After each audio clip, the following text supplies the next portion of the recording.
अब समझते हैं स्ट्रेस क्या चीज़ होती है। समझने से पहले थ्योरेटिकली फिजिक्स की भाषा में आप खुद अपने आप से पूछिए, आपने स्ट्रेस अपने जीवन में कितनी बार सुना और बोला होगा बिना इसको पढ़े। कई बार मम्मी को बोलते सुना होगा, पापा को बोलते सुना होगा, बड़े भाई बहन को बोलते सुना होगा, खुद बोला होगा, यार बड़ा स्ट्रेस है लाइफ में। सुना होगा ना। तो अब आप सवाल पूछिए, ये स्ट्रेस आया कहाँ से। पापा ने बोला स्ट्रेस बहुत है, मम्मी ने बोला कभी मतलब स्ट्रेस बहुत है, खुद ने भी बोला आजकल मुझे बहुत स्ट्रेस है। क्यों बोला? ऐसे ही स्ट्रेस आ गया। स्ट्रेस आता क्यों है? जब बाहर से कोई तकलीफ आती है, जब बाहर से कोई प्रेशर होता है, तब हमें स्ट्रेस फील होता है। यही है ना, कि बाहर से स्ट्रेस आता है। देखो, स्ट्रेस हम फील करते हैं, बाहर से स्ट्रेस नहीं आता। बाहर से तो प्रेशर आता है। मैं इसका उदाहरण देता हूँ। हो सकता है कि बाहर से काफ़ी प्रेशर हो पर अंदर स्ट्रेस ना हो किसी एक व्यक्ति में। उस इंसान को प्रेशर झेलने की ताकत हो और वो ना कहे मैं स्ट्रेस में हूं, ऐसा हो सकता है। मैं इसका एक उदाहरण देता हूँ। 2020 का जो रिजल्ट था हमारे स्कूल में, उसमें सडनली मेरे को करीब 300 फाइल्स, प्रैक्टिकल फाइल्स चेक करनी थी। 300। क्योंकि मैं अकेला टीचर था 12th के तीनों सेक्शंस के लिए, तो मुझे 300 फाइल चेक करनी थी और मुझे बहुत टाइम लग रहा था ये करने में। आपको पता है, बहुत प्रेशर था पर स्ट्रेस नहीं था। होगा भी थोड़ा सा। वजह जानते हैं क्यों? क्योंकि मैं अपने काम से रिलेटेड हर चीज़ को बड़ा एंजॉय करता हूँ। फिर वो चाहे ये प्रैक्टिकल काम देखना हो, चाहे पढ़ाना हो, फिजिक्स से रिलेटेड जो भी मैं काम करता हूँ, enjoy my work. I did not feel pressure.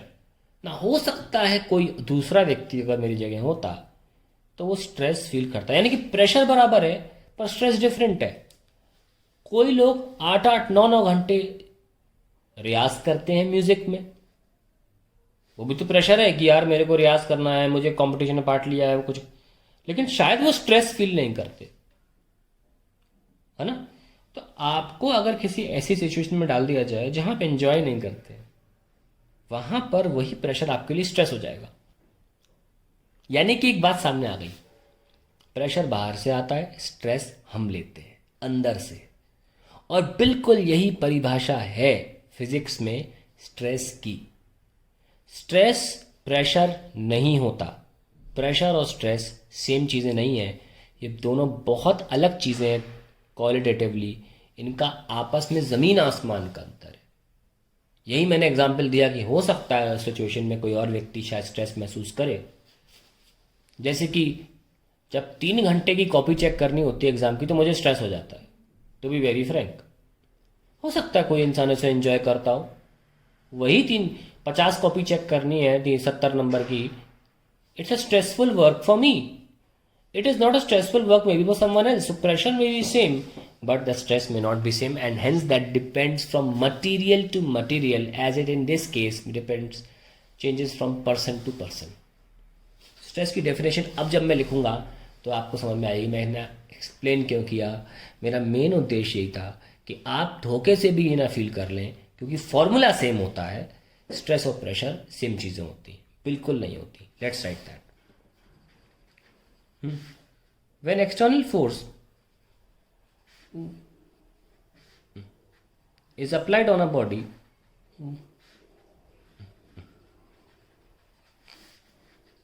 it gets deformed.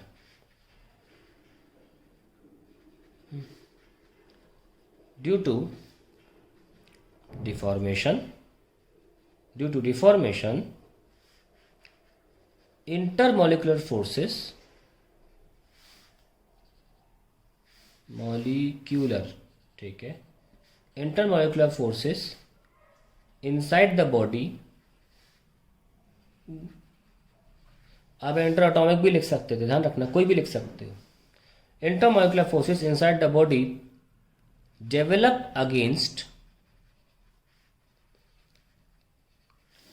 these external forces, these external forces within the volume of body. Volume of body to resist any change in shape और size. तो जब बाहर से आप force लगाते हो तो अंदर से एक फोर्स डेवलप होता है, बाहर के फोर्स की वजह से डायमेंशन में जो चेंज आ रहे हैं उसको चेंज नहीं होने देने के लिए।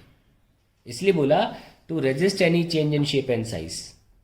शेप एंड साइज, आपने बाहर से फोर्स लगाया, उसके खिलाफ अंदर से एक डेवलप होता है फोर्स, बाहर के फोर्स की वजह से चेंजेस है, उन चेंजेस को ना होने देने के लिए, रेजिस्ट करने के लिए। तो जो अंदर से डेवलप होता है उसे स्ट्रेस बोलते हैं। तो hence we can write, hence the internal restoring force, the internal restoring force per unit area developed per unit area of cross section लिख लें, developed to resist any change in shape and size. Shape and size क्या बोला? The internal restoring force per unit area of cross section, यही stress है। क्या बोला? Internal restoring force. Restoring मतलब जो अपने शेप और साइज को चेंज ना होने दे, ऐसा फोर्स। ये रिस्टोरिंग वर्ड आपने स्प्रिंग में भी सुना होगा ना। Hence the internal restoring force per unit area of cross section develop to resist any change in shape and size is called stress. और ध्यान रखना ये internally developed per unit area, तो it's nothing but a response to pressure. We can also say it is a response to pressure. It is a response to pressure. ठीक है, तो पर unit area पे डिफाइंड होता है, hence it's a response to pressure. So let's write down. कहने का मतलब ये है कि अगर कोई बॉडी को आप बाहर से फोर्स लगा रहे हो ऐसे, तो उसके अंदर से एक रिस्पॉन्स पैदा होता है। तो बाहर से फोर्स पर यूनिट एरिया जो लगा रहे हो, फोर्स पर यूनिट एरिया, उसके रिस्पॉन्स में, response to this is called stress. ठीक है, तो लेट्स अगेन अंडरलाइन पार्ट को देखें हम। क्या बोला मैंने? The internal restoring force per unit area of cross section developed to resist any, अब टू रेजिस्ट तो वर्क हो गया ना उसका, लेकिन डेफिनेशन क्या है? Internal restoring force per unit area of cross section developed, किसकी वजह से? बाहर के फोर्स आने की वजह से। ठीक है, so response to this is called stress. अब अलग अलग प्रकार के स्ट्रेस होते हैं, depend upon the direction of which the force is applied on a body. It can either be normally applied और it can be tangentially applied, and on that basis हम लोग स्ट्रेस को डिफाइन करते हैं। ठीक है, अब एक बात इंपॉर्टेंट भी जान लें, एक लिमिट होती है। जैसे आपने फोर्स लगाया ऊपर से, तो force per unit area which is called applied pressure, pressure applied, है ना।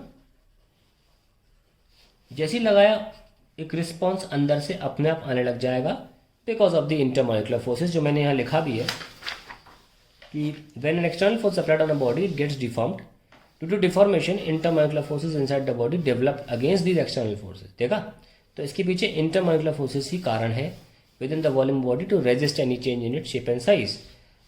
Hence the internal restoring force per unit area of cross section developed to resist any change in its shape and size is called stress. Now वही मैं यहां पे कह रहा हूं कि हो सकता है कि आपका बाहरी प्रेशर ज़्यादा हो जाए, तब तो स्ट्रेस हार जाएगा ना, बॉडी डिफॉर्म हो जाएगी। तो यानी कि बाहर से प्रेशर आप लगा रहे हो, अंदर के स्ट्रेस ज़्यादा बढ़ गया, तो फिर इक्विलिब्रियम कहाँ रहा? लेकिन जब इक्विलिब्रियम रहेगा तो एग्जैक्टली उतना ही स्ट्रेस डेवलप हो जाएगा अंदर से। तो मैं लिख सकते हैं कि अंडर इक्विलिब्रियम, देखो डिफॉर्म होगा फिर क्या फ़ायदा, है ना। Under equilibrium stress is equal to pressure. और यही लोगों को डाउट की वजह से लोग बता देते हैं कि स्ट्रेस प्रेशर एक ही चीज़ होती है। बिल्कुल नहीं होती।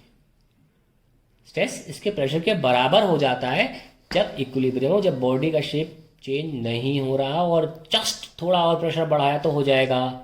तो अंडर इक्विलिब्रियम स्ट्रेस की वैल्यू प्रेशर के बराबर हो जाती है। इसलिए हम स्ट्रेस को कैलकुलेट कर सकते हैं by simply the pressure formula, deforming force upon area of cross section जिस पे आप फोर्स लगा रहे हैं। मैं दिखा देता हूँ आपको करके। क्रॉस सेक्शन का मतलब है, कुछ लोग नहीं समझ पाते हैं।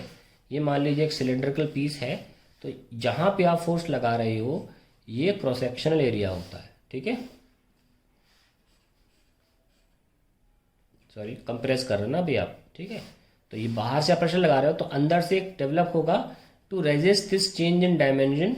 देयर विल बी अंदर से एक फोर्स पर यूनिट एरिया, अंदर से restoring force per unit area. क्या ये restoring force per unit area develop होगा, developed in response to external, developed in response